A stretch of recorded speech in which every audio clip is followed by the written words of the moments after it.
What would you do if the one thing you loved most was the very thing God asked you to give up?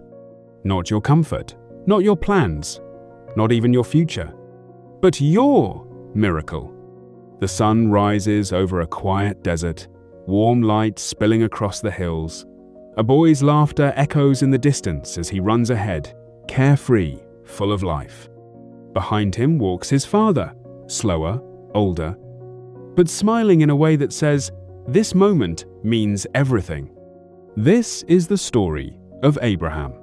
You see, there was a time when Abraham thought this moment would never come. Years passed, then decades. God had promised him something unbelievable, that his family would grow into a great nation. But there was just one problem. He had no child. Imagine holding on to a promise that long, watching time slip by, wondering if you heard God right, or if you were just hoping too much. And then, when it seemed completely impossible, Isaac was born. A miracle, a promise fulfilled, a reminder that sometimes God shows up when it feels way too late, but always right on time. Abraham didn't just love Isaac, he cherished him. Every laugh, every question, every step. Isaac wasn't just his son, he was everything. And then, one night, everything changed.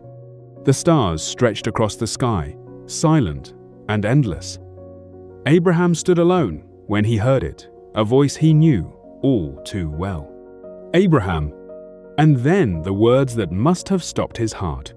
"Take your son, your only son, the one you love, Isaac, and go to the place I will show you. Offer him there." No explanation, no reason, just a command that didn't make sense. Imagine the weight of that moment, the confusion, the ache, the questions swirling in his mind. But somehow, Abraham chose trust. Before the sun even rose, he was already moving. The next morning, father and son began their journey. Step by step, they walked through rocky paths and open land, the silence between them saying more than words ever could. One day passed, then another, then a third. 3 days of knowing what lay ahead. 3 days of choosing faith over fear. Isaac walked beside his father, carrying the wood for the sacrifice. He didn't know the full story, just that they were going to worship. And then, in a moment so simple it almost slips by, Isaac looks up. "Father?" Abraham turns, his face calm, but his heart heavy. "We have the fire," Isaac says, "and the wood, but where is the lamb?" It's the kind of question only a child could ask. Honest, innocent, and Abraham pauses. Not because he doesn't feel something, but because he chooses something greater. "God will provide," he says softly. They reach the mountain. The wind is quieter here. The air feels different, like even the earth is holding its breath. Abraham begins building the altar, stone by stone, careful, steady, each movement slower than the last. Then comes the moment no parent could ever prepare for. He turns to Isaac. And somehow this is the part that often goes unnoticed. Isaac doesn't run. He doesn't fight. He trusts his father. Abraham gently ties him, lays him on the altar. The promise, placed in his hands, now laid before God. And then, with trembling strength, Abraham lifts the knife. Time seems to freeze. The wind stops. The world goes silent. And just as everything reaches its breaking point, "Abraham, Abraham!" The voice cuts through the silence like light through darkness. Do not lay a hand on the boy. In that instant, everything changes. And then, just as Abraham said, God provides. A ram appears, caught in a bush nearby. Right there, right on time.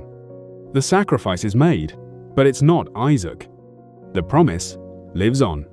Father and son walk down the mountain together, the same path, but not the same people. Because something deeper has been built.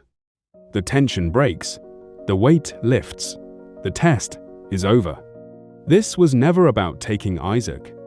It was about revealing Abraham's heart. A heart that trusted God, even when it didn't make sense. A heart that believed the promise, even when it looked like it might be taken away. A trust that goes beyond understanding. A faith that doesn't depend on circumstances. A relationship that has been tested and proven real. This story reminds us of something powerful. God sees what we don't. God knows what we can't.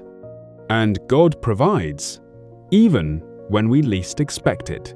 So maybe the question isn't just what Abraham did back then. Maybe the real question is, what are we holding on to now? And can we trust God with it? Because sometimes the greatest miracles aren't found in what we keep, but in what we're willing to place in His hands. Thank you for watching. Don't forget to subscribe, like, and share. Until next time, keep exploring the Scriptures, one tale at a time.